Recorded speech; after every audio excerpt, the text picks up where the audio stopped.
Sahana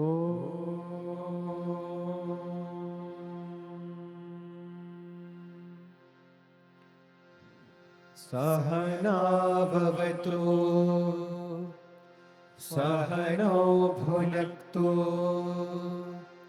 Sahaviryam karavavahai Tejasvinavaditamastu ma vidvishavahai.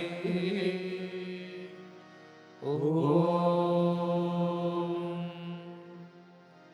Shanti Shanti Shanti. Once the Jnani realizes that he is the self and not the mind and the body that is superimposed on the self, such a Jnani is freed from the idea of doership and enjoyership of things. Such a Jnani can engage in as much activity as needed, as destined, as divinely ordained, yet not feel the efforts and the burden in it. Works hard, but does not feel the burden of the hard work. Which means mentally he does not carry the burden of things. He is detached, does as is needed, and then drops it away. Like the space does not carry the burden of the planets and the stars and the moon and the sun and the universes. Like the mirror does not carry the burden of the images that it reflects. Like the screen does not carry the burden of all the projections that it is projecting. Likewise, a jnani does not carry the burden of the samsara. That's why samsara vahika is a word used. Ajnanis are those who carry the burden of samsara. Oh, I have to look after this, I have to do this, I have to achieve that. If I don't achieve, then they are under pressure and anxiety. If they achieve, they are exhilarated and excited. Both are burdens on the self. Why? In a way, these are not the nature of the self. Whenever we deviate from our original nature, we are restless. Like if you boil milk, Bhagavan used to give this example. If you boil milk on a stove, it starts swelling up. And after some time, it's about to fall out of the vessel. But at that point in time, you just add a few drops of water on it, to it, and it immediately settles down again. So he used to explain that what happened is because of the heat, water got evaporated from the milk, so the milk became restless. Once you add a few drops of water into the milk, it again finds its restful state because it has attained the original state. So Jnani is always in the original state. And so whenever there is a change from the original state only, there is an experience of pain or pleasure. The Jnani does not allow himself to budge from that original state of peace and equanimity. So does not feel the burden of things. Why? Because he is established in the self and not associating with the body and mind. This is the principle. That is why we told practice this. First focus on the body, then from body to come into the space of the mind. See your thoughts, observe your thoughts, and from there slowly come to the state of being, which is just observing. It is not doing anything, it is not thinking anything. It is just being, it is just an observer. Come to that state, and that meditation, if you do every day, at some point in time, slowly, you will be able to get a hang of it. And then, even in very difficult situations, when you just can't bring yourself to come to the original state of peace, you will know how to quickly withdraw, take a minute off, and then be able to steady yourself. A journalist who came was asking, we are all very busy people. How do we practice such spiritual austerities? Because our life is moving from one month to one target to another target, one thing to another thing. We hardly have any time for such things. Well, same time is given to everybody. In 24 hours only, Jnani also does what he does. Ajnani also does what he does. It depends on what you prioritize in life, what truly matters. But then I told him that if you can't sit for long hours, at least do this 1 minute meditation. Every hour of your work in the day, take a minute off. It means work 59 minutes and 1 minute you take off. And in that 1 minute, try to do this meditation. Try to bring yourself to that steady state of peace and equanimity, away from the vagaries of the mind and the actions of the body. Take that 1 minute. Now, in many schools, also, it seems, even in our schools, there is water bell. So, every hour they will ring a bell, and the children should drink water because many children don't drink enough water. This has also become a corporate culture now. The people would put alarms, water bell alarms. So the bell rings, they will drink water. because otherwise they're lost in the work so much they don't even realize when to stop. Like we have lunch bells also. That bell rings, we know now this is lunch time, this is the snacks time, this is dinner time. Mind needs reminders. Unfortunately, mind is such a thing which gets quickly absorbed in many things, get very influenced, get very engaged, and does not realize the discipline that it needs to maintain. So, therefore, some bit of discipline is brought to the mind through these activities. So, I told them, why don't you put an alarm, meditation alarm on your phone? So after 1 hour of continuous thinking, working, and engaging with all kinds of activities, then the bell rings and then you take a minute off and steady yourself, bring yourself to the original state of steadiness. Once you have steadied yourself, again continue with your works. In all these car racing, you see, there are pit stops. After every round or 2 rounds, they will stop. Formula One racing. And then immediately tires are changed, the car is overhauled, the driver also gets a moment's rest, drinks a little water, and then again continues for the next round.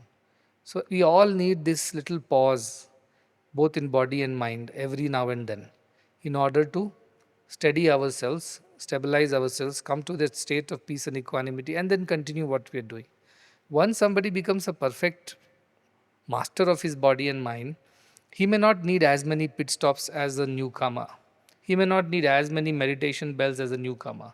His body and mind also will go through whatever the motions of the world, but he's not so easily dragged into it or sucked into it or pulled into it. He's able to maintain some steadiness. Yet, take any Gyanis, Adi Shankaracharya you take. Even though he talked about Advaita, he still did his rituals, still did his prayers, he still did his worship. Not because you needed it. It's because one, you have to set example for others, because the others also will mistake that Jnani is not doing anything, why should I do? So he has to show some example. It is said, Yasya Yasya Kritarthasya Lakshanani Tasya Tasya Sadhakasya Sadhanani. Whatever are the qualities of the redeemed one, the Jnani, the realized one, the seekers must follow those. Whatever he does, seekers must follow. Like learning art, you watch the master at work and you learn from by observing the master. Like that, whatever the masters do, the disciples have to simply follow. And that is the only way to learn this Vidya faster.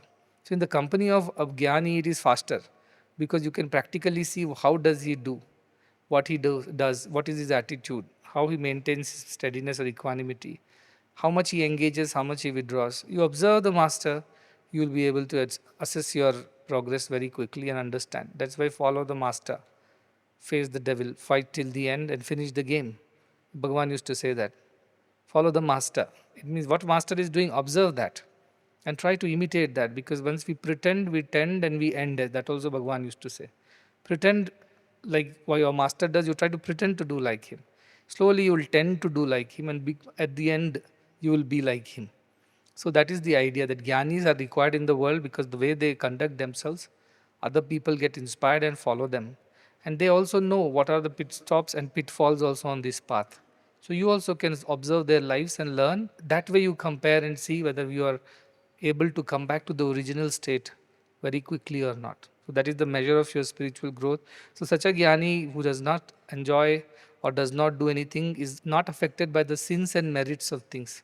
Because whatever has been destined, he does as a part of his duty. He doesn't do it because he wants to do it, or he does not avoid it because he wants to avoid it.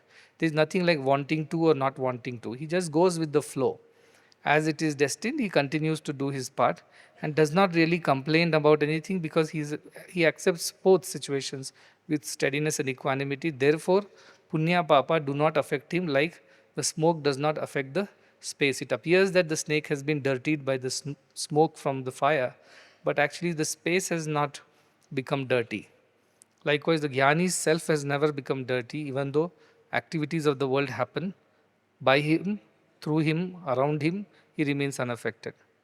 So, with that, we go to the next shloka, which is on page number 245. This is also a beautiful shloka. It again now talks about the nature of the Jnani. How does the Jnani work in the world? He says, Atmai Vedam Jagat Sarvam Gyatam Yena Mahatmana Yadrichaya Vartamanam Tam Nishedhum Shamate Kaha. Which means Atmai Vedam, the one who knows the self, and Jagat Sarvam, The entire world also he knows. How? He knows the whole world also as just the projection of the self only. It's not different from the self. The entire world is the self modified into many things, many ways. Gyatam yen mahatmana, the great soul who realizes this, what happens then? Yadrichaya vartamanam tam, he behaves as per his will, yad richaya, or he behaves as per the divine will, you can think, because his will is not different from the divine will. So he behaves as per the divine will in the present, vartamanam. Nishedum kshamet kaha, who can go and tell him what you should do and what you should not do to such a person? Who can guide him, who can tell him, who can instruct him what to do and what not to do?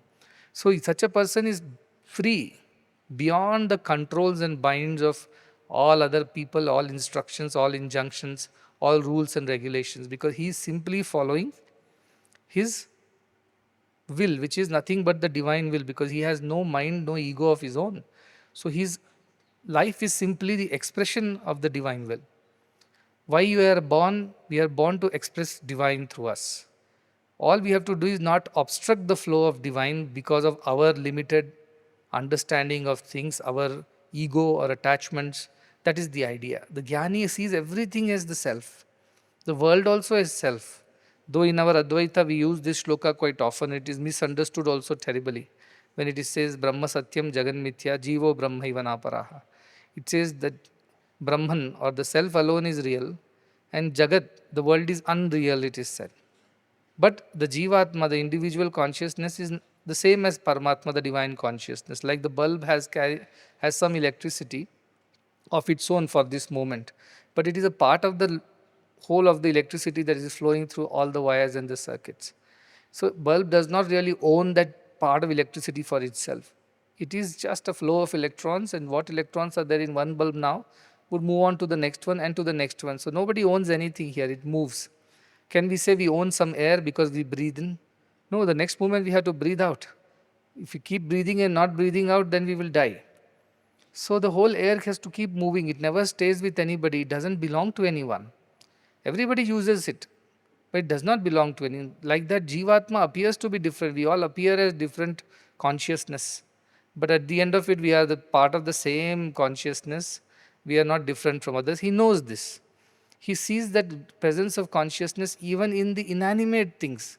He feels the presence of divinity even in the so-called inanimate things, the chara, achara, in everything. That is what Ishavasya Upanishad starts with that shloka. Ishavasyam idam sarvam yat kinchat jagatyam jagat. All that you see which is moving and not moving, animate, inanimate, everything is permeated by Isha. Isha is the Lord, the divine, the supreme self. That permeates everything. And now science also corroborates that. It says that this whole matter thing is an illusion. It's all energy at the end of it. Energy turns into matter, matter turns back into energy. That is the principle of matter and energy. So energy is the fundamental basis which never gets destroyed. It only changes forms. So one who sees the energy in the matter does not really get entangled with the shapes and sizes of things because he focuses on the energy part of it. Like a housewife is there, she needs to cook. Now whether she gets to cook using the fire from a firewood or from a cow dung cake or from a gas stove or from an electric oven, that is not important. Her focus is on the food should be cooked and people should be able to eat. So she is saying, what energy can I get out of various sources so that I can cook my food? How can I make fire out of whatever is with me so that I can cook my food? That's all is her concern. If firewood is available, so she'll cook with that. If it's not, then cow dung cakes. If not, then gas stove, it's not electricity, whatever is available. Her focus is on the cooking of food. Likewise, the Jnani's focus is on the self, which is in all the things. He is not worried about all these differences in the external side. So when Shankaracharya says Brahma Satyam, the self alone is real because it is unchangeable, it is imperishable, whereas Jagat which is changing is unreal, he only means Jagat is a modification of the self. Like jewels are the modification of the gold with which they are made. Gold is real. Jewels are unreal. But are jewels really unreal? No, they are also real because you can hold it, you can wear it. They are real to the extent of being made of gold. If gold is not there, there is no jewelry. That is why jewelry is unreal, he is saying. It means we cannot exist without the existence of the self. If somebody denies God, Shankaracharya says he is like a person who's using his own tongue to say that I don't have a tongue. That is not possible. Your very existence is the proof that God exists. You don't need another proof. That is what Adi Shankaracharya argues. Likewise, this Jnani sees the self in everything. And because he sees the self in everything, whatever is happening around him, he is okay with it. And whatever is the divine will, whatever the divine inspiration that comes to such a Jnani, the Jnani fearlessly follows that. Nobody can tell him you should do this and you should not do this based on their own worldly understanding. He is inspired from within. So he knows what he is doing, he knows what is right, and he goes about doing what is needed. He will never budge from that path because he has no agenda. When do we get confused? When do we get scared? When do we get anxious? When we have the doership or enjoyership on. When we think we are the doer, then we worry, oh, whether I will succeed or I will fail. And when we want to enjoy the outcomes of whatever we do, then again we become anxious, whether it will be a positive outcome or a negative outcome. So doership and enjoyership is the reason why we keep changing our ideas, our stance, our even convictions keep changing. Because we worry, like the father and the son, they were going to the market and there was this donkey with which they are going. Then somebody initially, let us say the father was sitting on the donkey and the son was walking. And somebody looked around and said, hey father, how bad it is that you are a grown up man, you are riding the donkey, your young son is walking. You should have put your son and you could have been walking. So father felt ashamed and he put his son on the donkey and he started walking. After some time somebody said, oh son, how foolish it is. You are a young man, you should walk, your father should rest, your father should be on the donkey, you should be down. Then somebody said, so the father said, okay, let's do that. I will ride the donkey. Then somebody said, both of you could have been riding the donkey. You're fools, you both are. Why should one walk? Why should one sit? Both can ride the donkey. So both of them climbed the donkey and started riding it. After some time, some more people and saw said, how cruel this father and son are. Poor donkey is carrying the weight of both. So they came out down from the donkey and they started carrying the donkey instead. The idea is that no, they are not having any stand. They don't have a spine. They don't have a conviction in life. Why? Because they listen to everybody. They don't have an understanding or perspective of their own. They keep changing their perspective, as people say. The idea is that a Jnani knows what he's doing, why is he doing, and where it's coming from. His ideas are coming from the source of intuition, the divinity, not from the intelligence or instinct. As I said, three levels of eyes are there. Eye at the instinctive level. Animals are driven by instincts. They have very strong instinct, very little intelligence, and I'm not sure if they have intuition at all, but instincts are there. They're made like that by nature. Hunger is their instinct. They know what to eat, what not to eat. Nobody taught them. Even the baby which is born to an animal, it quickly learns what it needs to learn. It has instincts. It walks. Nobody needs to teach how to walk. It eats whatever it needs to eat.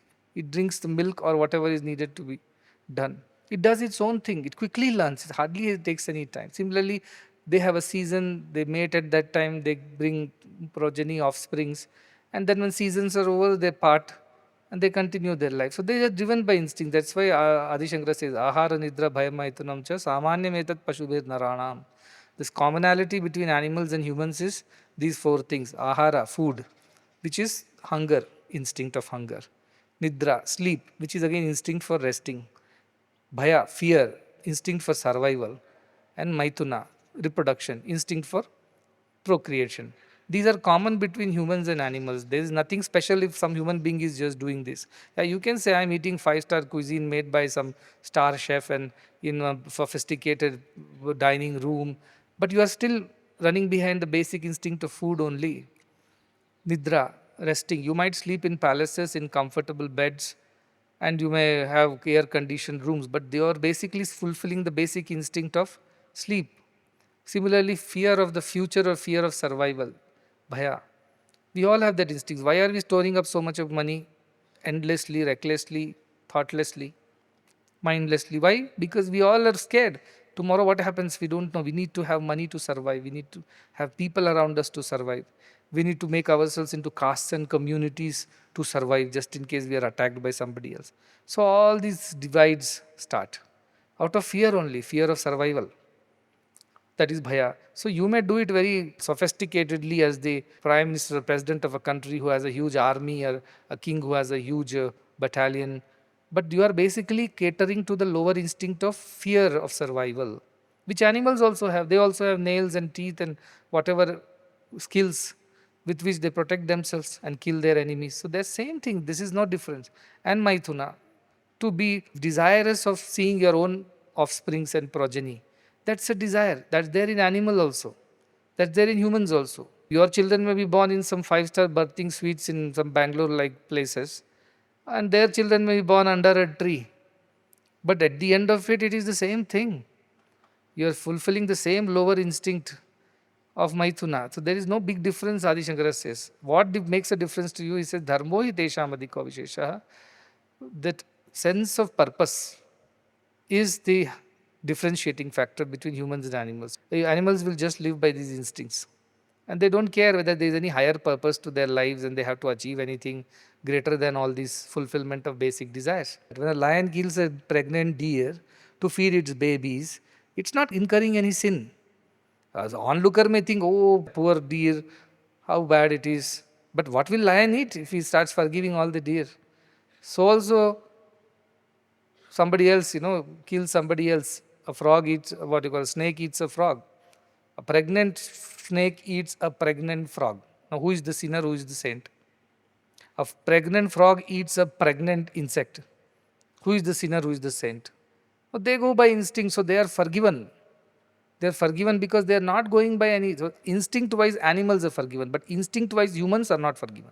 Because humans have been given higher faculty of discrimination, intelligence, and intuition. Now, intelligence is the next step which humans apply. Even animals have some level of intelligence. But human intelligence is far beyond. Dolphins are extremely intelligent creatures, we say. Elephants are very intelligent. So they remember things, they can be trained. Dogs can be trained too. Beyond their instincts, they can be trained into doing things which is not their natural animal way of doing things. They can learn. That's why they are captured and trained in circus and made to do all kinds of tricks. Because they have some intelligence that they can utilize if that intelligence is used by a trainer to train them. They can learn things, new tricks.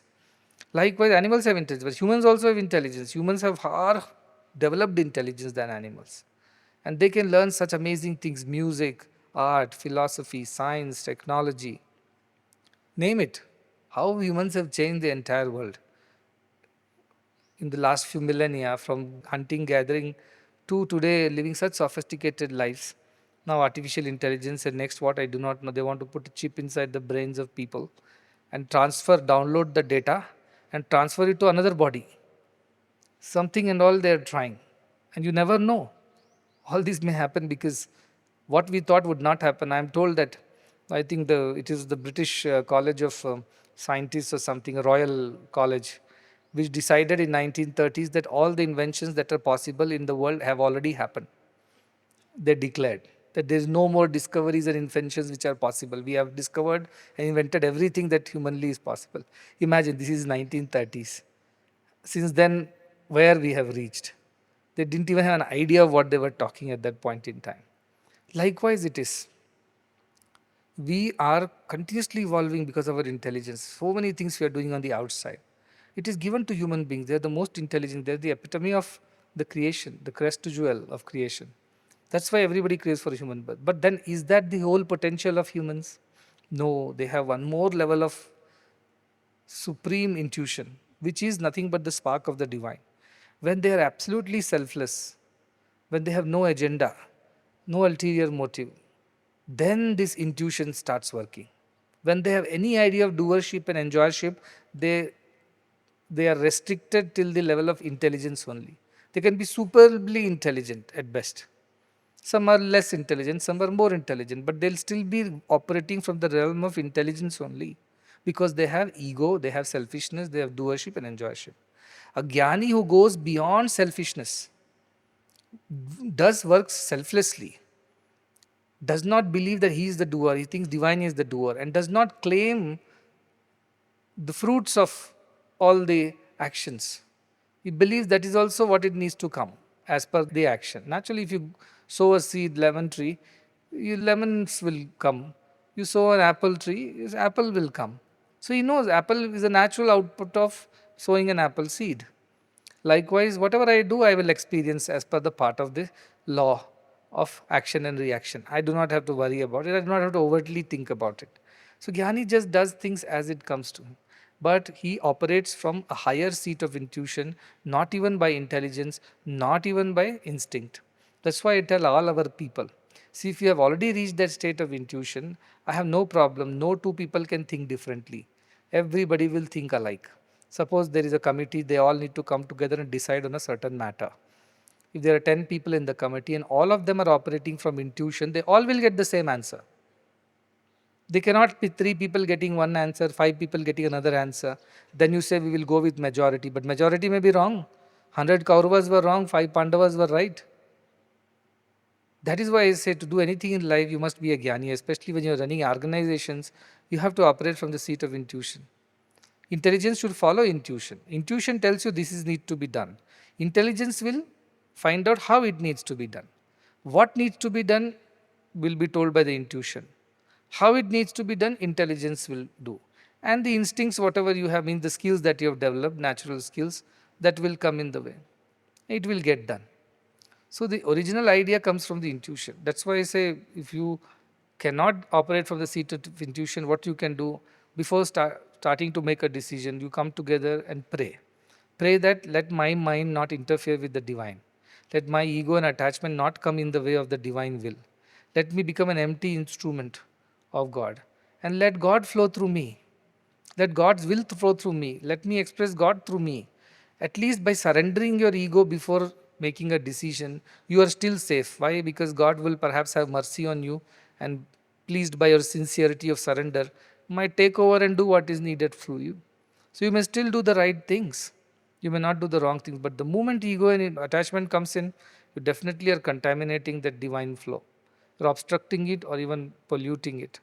That is why a lot of people make mistakes. Mistakes happen when we forget God. When we remember God, we don't make mistakes.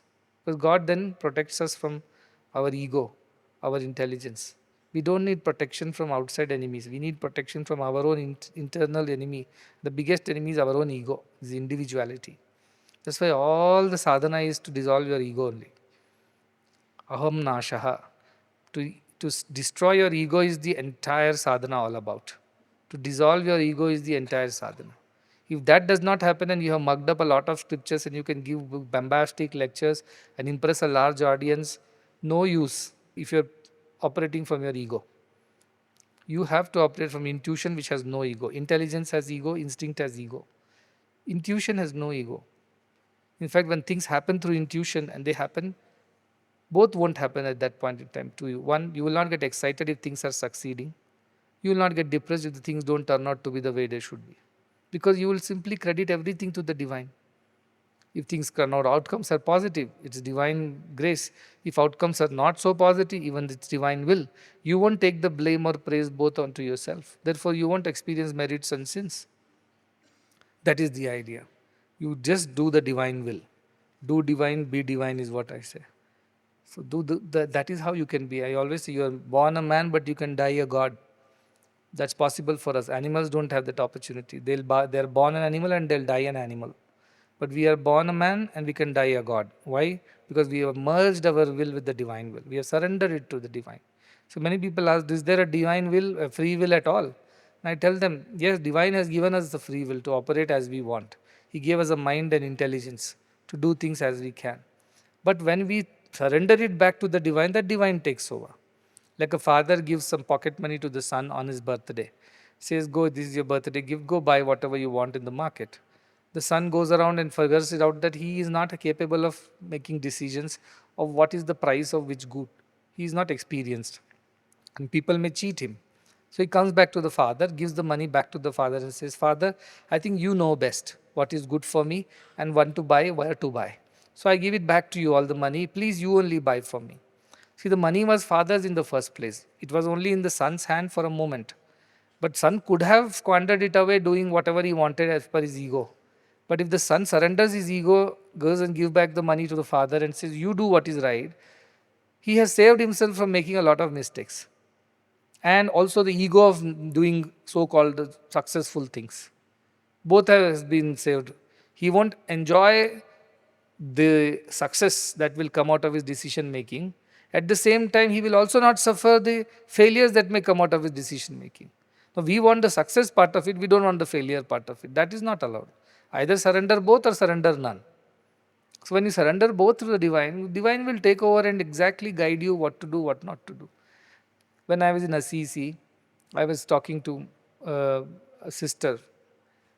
She was an 80-year-old nun as part of the Franciscan order, the women's order, they call it the Santa Chiara. So they're follower of that. So when I told her, sister, you must come to India, she simply replied, I don't go, I follow.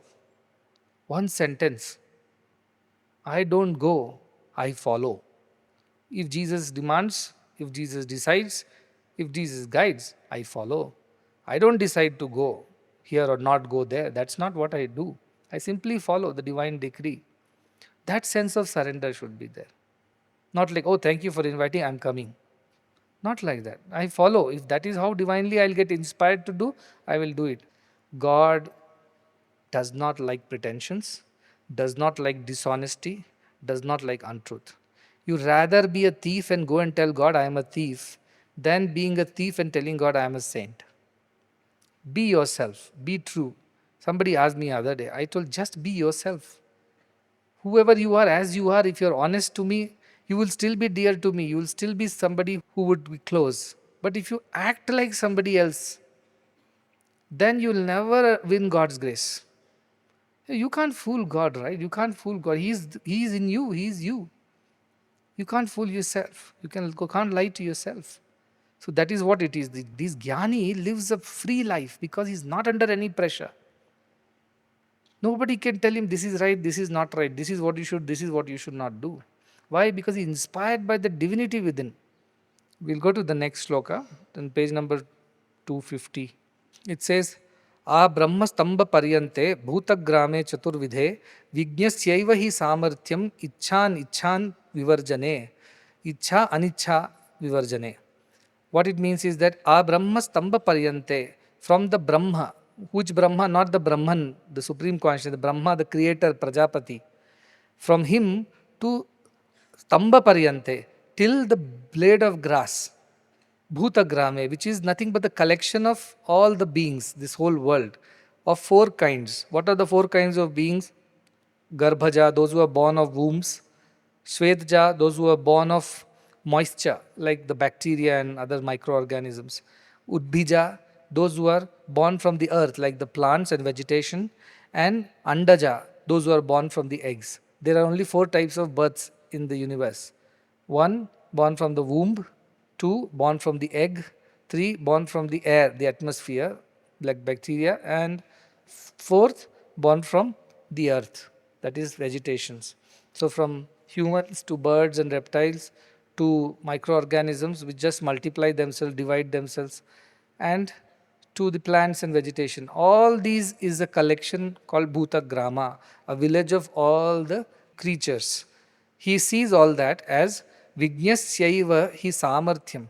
Once he knows the true nature of all these things, that from the highest Brahma who created the universe to the smallest blade of grass and everything in between who are born of four kinds of births, the wise one sees all this as self. He doesn't differentiate them. And so there is nothing called I desire this and I don't desire this. I want this and I don't want this.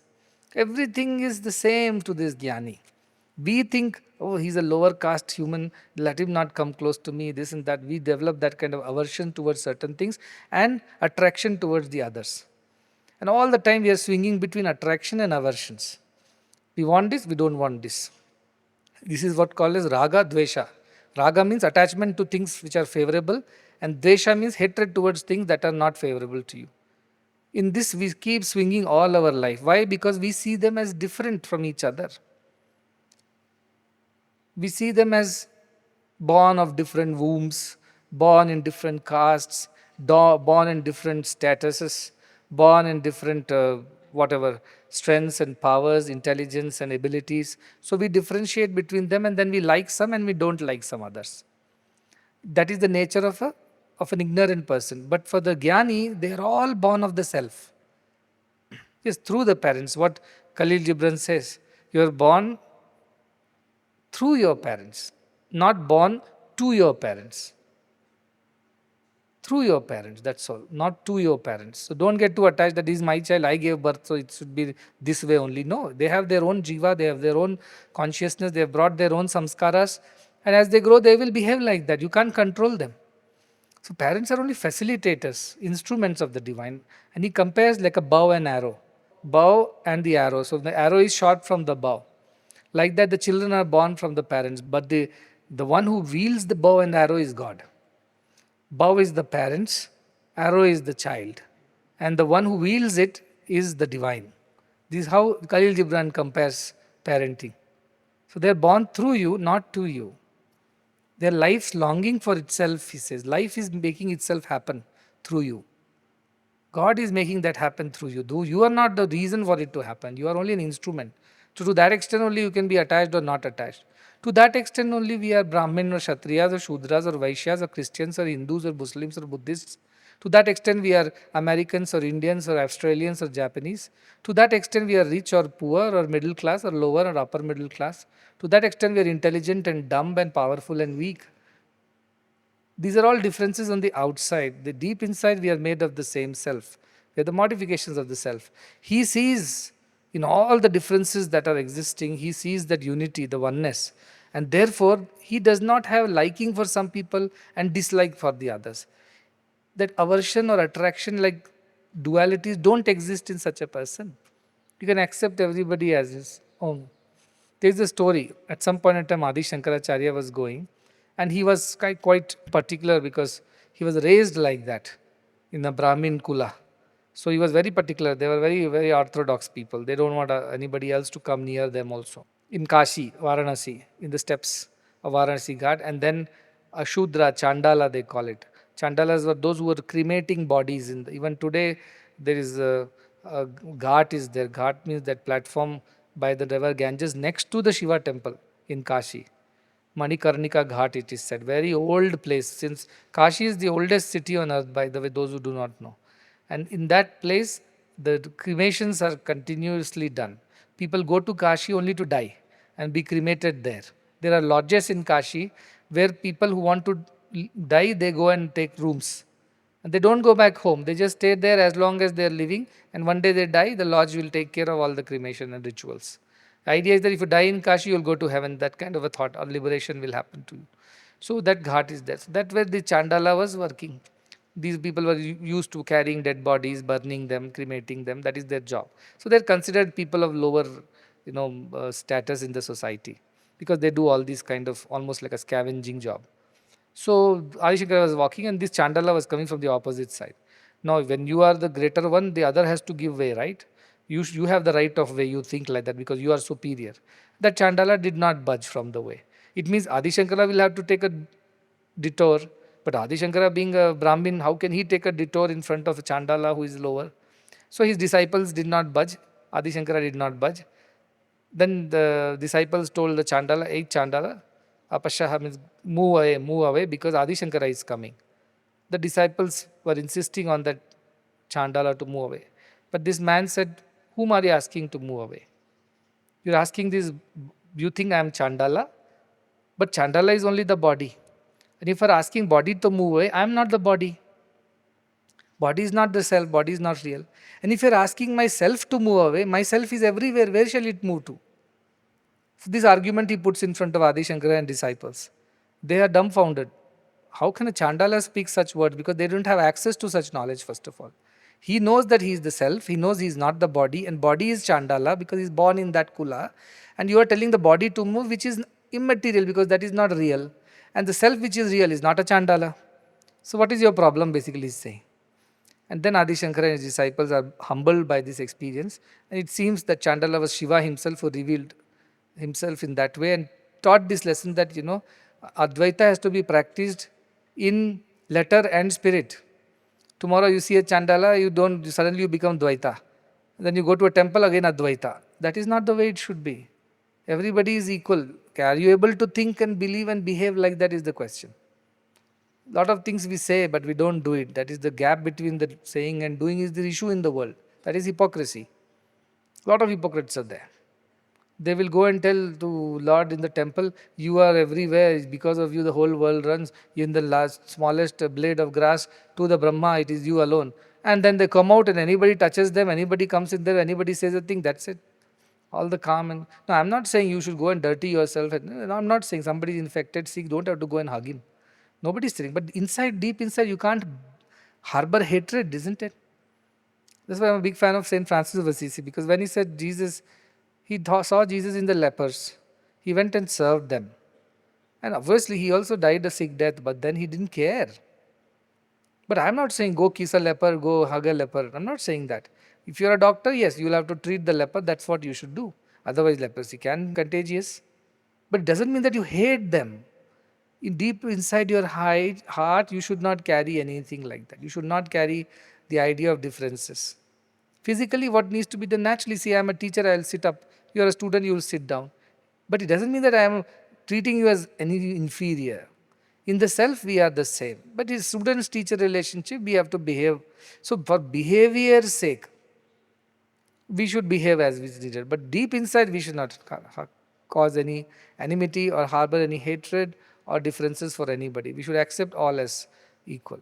That feeling should be there. See, if a snake is there, as I said, snake does not know that it is divine. No? It will still come and bite you. So you have to be careful. Oh, snake is also divine.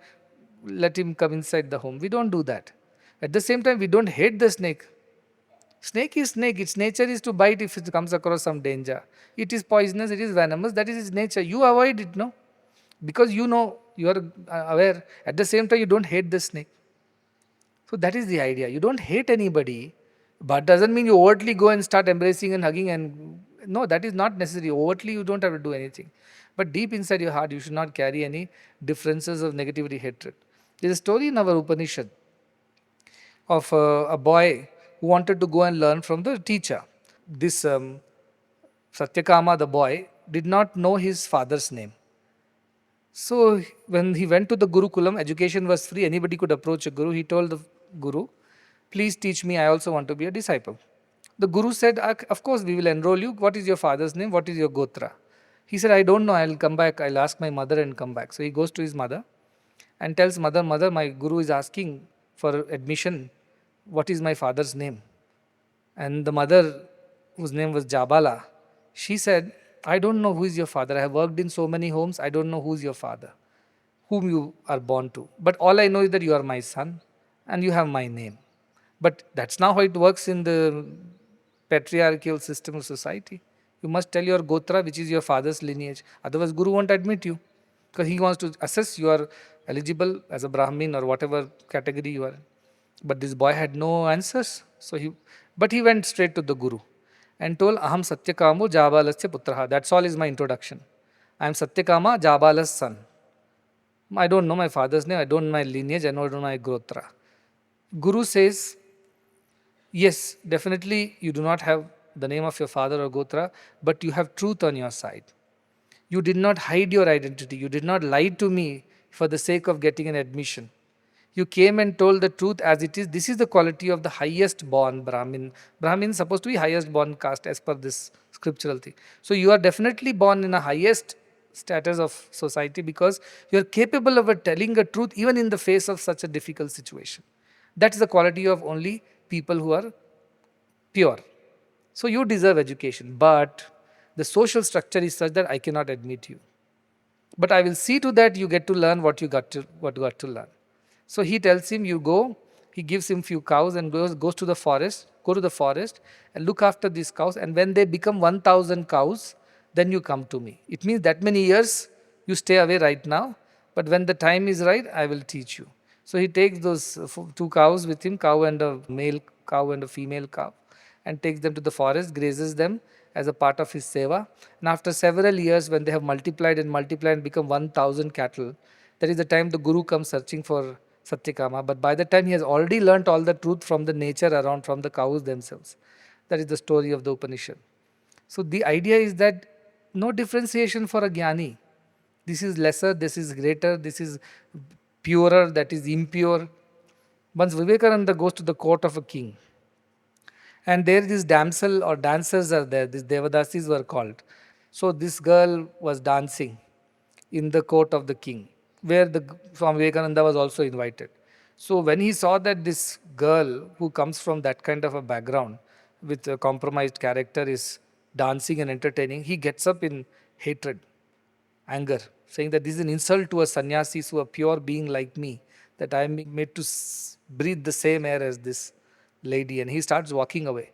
But this lady had come with great devotion, saying that today my life will be fulfilled because I will have the darshan of a great Swami Vivekananda. She came with such devotion and sincerity in her heart that I am a fallen woman, I know. Don't deserve such respect. I don't even deserve to see the great ones. I need to live in my own area in the society given to me and do what I'm asked to do. But today, what an opportunity, because I'm coming to the court of the king, and Swami Vivekananda is also going to be here. I believe he's a great jnani, he's a great learned one. I will also have his darshan and my sins will be dissolved. With that hope, she comes to the court of the king. But here is Swami Vivekananda who is enraged and he starts walking out. And then she says, what kind of Swami you are? Who is still seeing the body and not seeing the soul within and calling me a sinner. What kind of saint are you? She argues that. Then Swami Vivekananda is also humbled. Sometimes these Swamijis, till they attain the perfection, little issues will be there. So by social structure, he was very upset. But then the moment she says, whom are you cursing? Whom are you getting angry with? The body only, right? The profession that I engage in of trading my flesh, that is of the body. But my soul is pure as your pure soul. Why are you punishing me for the soul of mine, for the body that it does what it does? Then Swami Vivekananda learns his lesson. He immediately agrees that he is wrong, that he is seeing it wrongly. Atmanam advayam kaschid janati jagadishwaram yadveti tatsa kurute na bhayam tasya kutrachit. This is on page number 252. It says Atmanadvayam. Atmanam Advayam means Atma is same, one without the second. That is what I just mentioned. We are made of the same self. Kaschit Janati Jagadishwaram. And he realizes that self is one. Who? Kaschit, one rare Jnani. See, you saw just now Adi Shankara's team, Vivekananda, they also were deluded by the outside of things. So once in a while, a great Jnani, Kaschit Dhira Pratyagatmanam Ekshad, it says in Kathopanishad, some one person amongst thousands who walk this path is truly a Jnani who realizes this oneness. And what he says, Jagadishwaram, that there is only one Isha, one Lord who pervades the entire world. Isha Vasyamidam Sarvam, that is the idea. He sees that there is only one self, no two. One such rare Jnani sees the Lord alone in all beings, in all things. Yad Vetti, the one who knows this, Tatsa Kurute, he does that. Knowing that is doing that. It means he believes in the oneness and he behaves accordingly. And what does he do? Na bhayam tasya kutrachi, that he has no fear whatsoever. Whom should he fear? He sees himself in everything, he sees himself in everything. What should he fear? Whom should he fear? If there is another in the room, then you fear. Like the dog who sees the mirror and thinks there is another dog and starts barking because he's afraid that there is another dog. He fears. A man who sees the mirror, his own reflection in the mirror, is happy. He's not afraid. He knows this is also me, that is also me. Likewise, a Jnani who has realized the same Ishvara, same Lord is permeating all beings. One such rare Jnani becomes fearless. He has no fear of anything. That's why I said fearlessness is the first criteria on spiritual path. The more you are spiritual, the less you are afraid of things. Fearlessness. Because you're selfless. You don't see differences. Everything is okay. Everything is yours. Everyone is yours. That idea is so very liberating. See, when we say one world, one family, it is not a social idea. That one world, one family means, okay, all religions, all faiths, all nationalities, all status, economic, social, everybody is like a family because we are human beings. No, I'm not even approaching it from the human angle. I may speak like this because we can't go and tell our spiritual angle everywhere. But eventually, the approach should be that everybody is made of the same stuff, same self, born of the same source. So we are a family. So we are a family. Spiritual idea. One world, one family is a spiritual idea, not a social idea. Though it appears to be social idea because we are dealing at this point in time at only social level. But those who can go deeper, they will understand that I am approaching it from a highest spiritual standpoint, not from the social equality point of view. And that is the idea. Such a person has no fear. He sees himself in everything and everything in himself. Where is the fear? It seems, they say, I do not know, this is a story, again it's from the movie Adi Shankara, where some of his jealous co-disciples, co-brothers, they say, in the Guru Govinda Bhagavad Pada, in his ashram when Adi Shankara was living, there were others also, and they were jealous of him because he was the smartest child. And the Guru gave all the assignments to him, all the responsibility to him, all the attention to him, because he was really deserving of it. So that time some people became jealous and he had to go somewhere, crossing the forest, and it seemed there was a man-eating tiger in the forest. But these people did not tell him. They lied to him that you go this way. There is no, this is the safest way. But they very much knew there is a man-eating tiger who is attacking everybody, all the passers-by. Adi Shankara maybe knew, maybe did not know, he went. And then there was this tiger standing on the way, hungry. And obviously it was about to attack Adi Shankara. So what is the thought in Adi Shankara's head? He says, all right, if you are hungry and if my body could be of any use to you, I am offering my body. I don't resist, I am not running away. Eat it as you think. Because you are also divine, I am also divine, it will merge in you.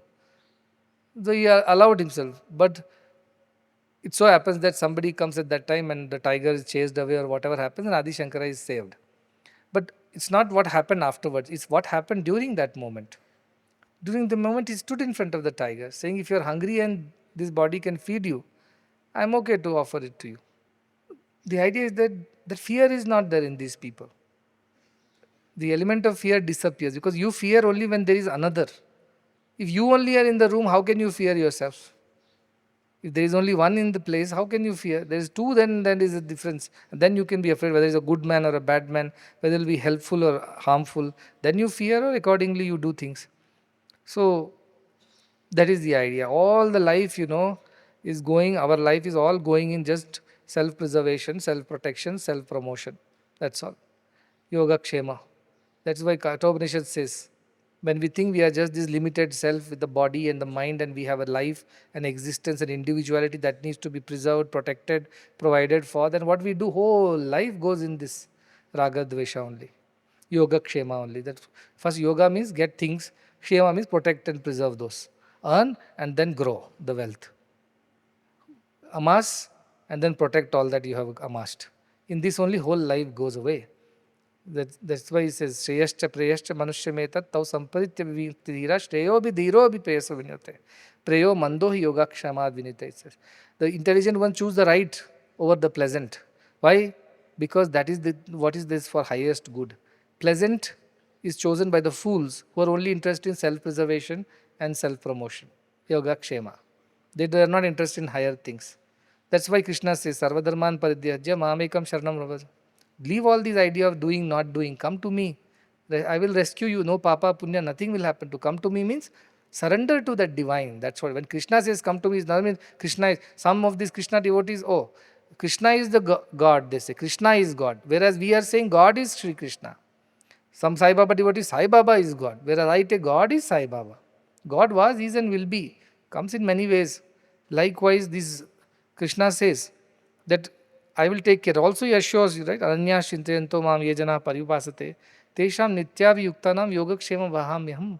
Those who think of me, meditate on me, and continuously are devoted to me, surrender to me, without losing that surrender even for a moment. Continuity of surrender. To such people, what do I give? Yogakshema Vahamyam. I look after your welfare. Don't you be too worried about it. Don't be too afraid. Get rid of that fear. Why? Because I am there. Self is there. Divine is there. Surrender. That is the idea. So all these people who are fearless alone can attain God. Nayamatma balahine labhya. Weak and fearful people cannot attain God. Spirituality is for the fearless. Once you are fearless, you are spiritual. And once you are spiritual, you are fearless. It is like self-fulfilling. Because you see the self in everything. Pratibodha viditam matam amrutatvam himindati. In every action, every aspect, everything that happens in your life, you see the hand of God. Somebody sent a nice quote which says, the one who leaves everything in the hand of God sees the hand of God in everything. That is how it is. In everything, even bad situations, you will see the hand of God, how it is good for you. In good situations, of course, you see the hand of God. So in every situation, such a person is not afraid of anybody, anything, and lives a life of freedom and fearlessness. This is the blessedness of the state of Brahma Jnana, and only such people can take up projects and organizations and tasks like this. They have no fear. No fear, as I said, of praise or blame, of profits and losses, of successes and failures, or even of life and death. They are not afraid because they know the self and they know this is only a passing cloud and nothing is permanent. So they continue to do what they have got to do.